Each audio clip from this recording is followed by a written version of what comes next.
नमस्कार, 99 न्यूज के इस खास खबर में आपका स्वागत है। मैं हूं आपके साथ सोमनाथ तिवारी। पीएम मोदी द्वारा बुलाई गई बैठक में ममता बनर्जी के देर से पहुंचने और दस्तावेज सौंपने के बाद कथित तौर पर उनके तुरंत निकल जाने का मामला तूल पकड़ता जा रहा है।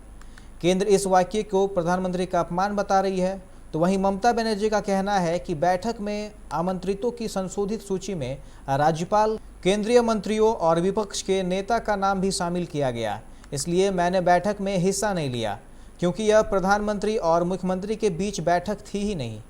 अब वजह चाहे जो भी रही हो, लेकिन यह तो साफ है कि यास तूफान से प्रभावित लोगों की सहायता और नुकसान को लेकर बैठक के बहाने दोनों ही सरकारें अपनी अपनी राजनीतिक प्रतिशोध पूरा करने के लिए भोली भाली जनता को मोहरा बना रही है, जिसके कारण अब सवाल उठ रहे हैं कि यास से प्रभावित जनता को क्या वाकई मदद मिलेगी या फिर से दोनों के झगड़ों का खामियाजा आम जनता को भुगतना पड़ेगा। देखिए इस खास रिपोर्ट में।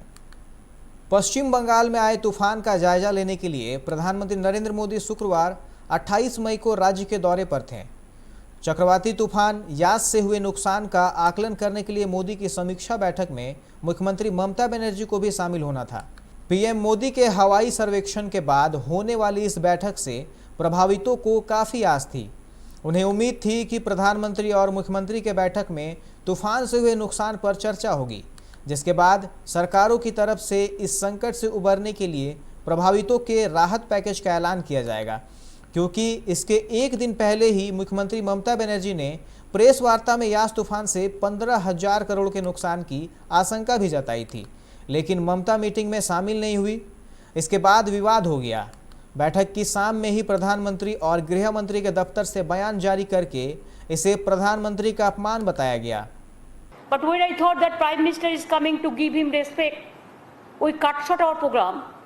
First we went to Hingolganj, then we went to Shagor. Then even Shagor also, you should know it.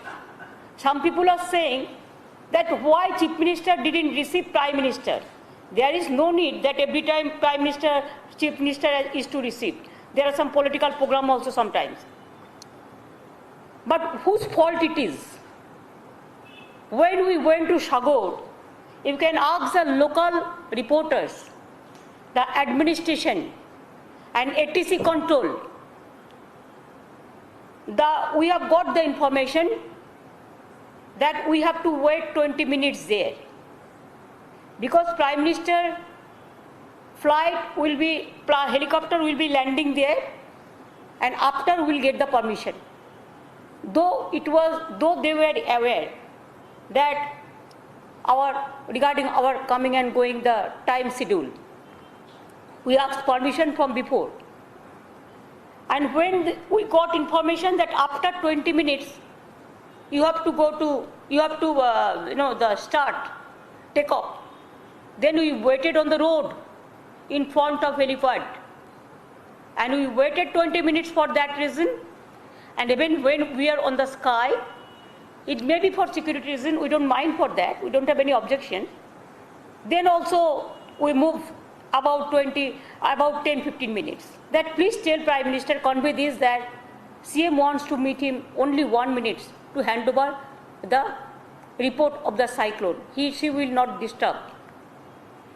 Then they said, SPG 1 hour का बाद बोलिए, अभी कुछ नहीं होगा. Then also he informed us and we were sitting quietly.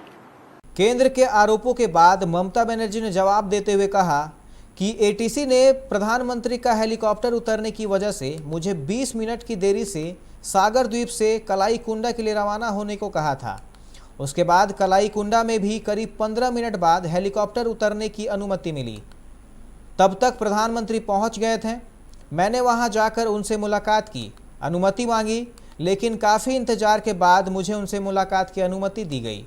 मैंने प्रधानमंत्री को रिपोर्ट सौंपी और उनकी अनुमति लेकर दीघा के लिए रवाना हो गई, लेकिन शाम को प्रधानमंत्री और गृह मंत्री के दफ्तर से मुझे बदनाम करने के अभियान के तहत लगातार खबरें और बयान जारी किए गए।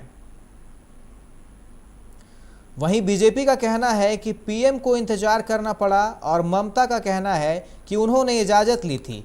हालांकि दोनों के ही तर्कों में विरोधाभास है। पीएम और सीएम के बीच किसी मीटिंग को लेकर ऐसा विरोधाभास आम नहीं है, क्योंकि दोनों ही तरफ से समय रहते जानकारियां एक दूसरे को दी जाती हैं। हर मिनट का एक शेड्यूल तैयार किया जाता है। लेकिन ममता का आरोप है कि मीटिंग का स्वरूप बदल दिया गया था और ये मुख्यमंत्री और प्रधानमंत्री के बीच की बैठक नहीं थी, इसलिए उनके मीटिंग में ना जाने को लेकर विवाद नहीं होना चाहिए। हालांकि बंगाल में विपक्ष के नेता शुभेंदु अधिकारी ने ममता के आरोपों को गलत बताया है। उन्होंने कहा ओडिशा और पश्चिम बंगाल के सीएम दोनों को मीटिंग के बारे में एक ही प्रक्रिया के तहत बताया गया था, वो बहाने बना रही हैं। उन्होंने कहा कि वो विपक्ष के नेता के कारण मीटिंग में नहीं आई, वो अपने अहम के लिए झूठ बोल रही हैं। वो खुद को बंगाल की नहीं पूरे देश का सीएम मानती हैं। एरियल सर्वे भी किया, उसका बाद बंगाल में एरियल सर्वे खत्म होने के बाद वलाईकुंडा एयरबेस वेस्ट मिदनापुर में एक रिव्यू मीटिंग था।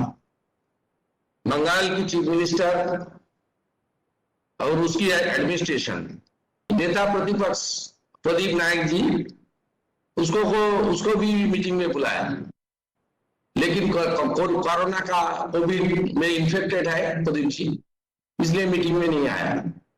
सब झूठ के आधार पर राजनीति से प्रेरित और सेंट्रल गवर्नमेंट को और खास करके हमारी देश की माननीय प्रधानमंत्री को अपनी मर्यादा और गरिमा को राजनीति की अंदर अपने ईगो को एस्टैब्लिश करने के लिए ये काम किए। सेमफुल, पूरा देश निंदा करता है।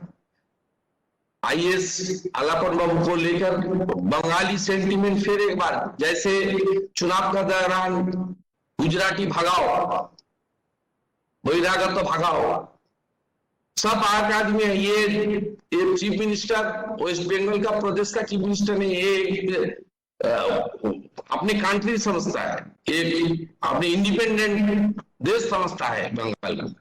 बताया जा रहा है कि उस मीटिंग में बीजेपी विधायक शुभेंदु अधिकारी को भी न्योता दिया गया था। ममता को जब ये पता चला तो उन्होंने मीटिंग में जाने से इनकार कर दिया। ममता ने अपनी सफाई में इस बात का भी जिक्र किया है कि राज्यपाल, केंद्रीय मंत्रियों और विपक्ष के नेताओं का नाम जोड़ने से मीटिंग सीएम और पीएम के बीच की नहीं रही। हालांकि उन्होंने खुलकर शुभेंदु अधिकारी के खिलाफ कुछ नहीं बोला। पीएम ने उसी दिन ओडिशा के सीएम, राज्यपाल और अधिकारियों से मुलाकात की। ममता ने उस मीटिंग में नेता विपक्ष को नहीं बुलाए जाने पर सवाल उठाए हैं। उन्होंने कहा आखिर गुजरात और उड़ीसा में तो ऐसी बैठकों में विपक्ष के नेता को नहीं बुलाया गया था। What is our fault? Why we didn't enter the meeting? We didn't attend the meeting? The meeting was not what was decided earlier, PM-CM meeting, it was not. The revised list I have with me, there itself said the Honorable Governor will be here, the ministers will be there, the opposition leaders will be there. Okay, look, I have no problem, but you tell me, why 2 consecutive years you have not recognized the opposition political parties in Delhi Parliament under your guidance? If you have so free and fair. Number 2, why in Gujarat last week you went there? Why you not called opposition leader there? It is your state. Even Odisha also opposition leader was not there. In my state, whenever you come, you create some confusion and always you create some confrontation. Why? अब PM और CM की बैठक को लेकर चल रही तकरार के परिणाम बाद में भले ही कुछ भी निकले, लेकिन फिलहाल तो यही कहा जा सकता है कि दोनों ही सरकारों के अपने अपने ईगो सेटिस्फैक्शन के कारण आम जनता का नुकसान हो रहा है। पहले तो ऐसी ही जनता कोरोना काल में आर्थिक संकट से गुजर रही थी, फिर यास तूफान ने रही सही कसर भी पूरी कर दी, कईयों के तो आशियानों तक छीन गए। लेकिन वर्तमान स्थिति को देखकर तो लोग यही कह रहे हैं कि त्रस्त जनता की फिक्र भला किसे है। चुनाव खत्म, आम जनता से मतलब खत्म। अब तो दोनों ही सरकारों को अपने अपने प्रतिशोध लेने की बारी है। फिर चाहे जनता भूख प्यास से मरे या बीमार और तूफान से, इनको तो सिर्फ अपनी राजनीति से मतलब है। 99 न्यूज़ के लिए ब्यूरो रिपोर्ट। अभी के इस खास खबर में फिलहाल इतना ही। तमाम खबरों के लिए आप देखते रहें 99 न्यूज़। नमस्कार।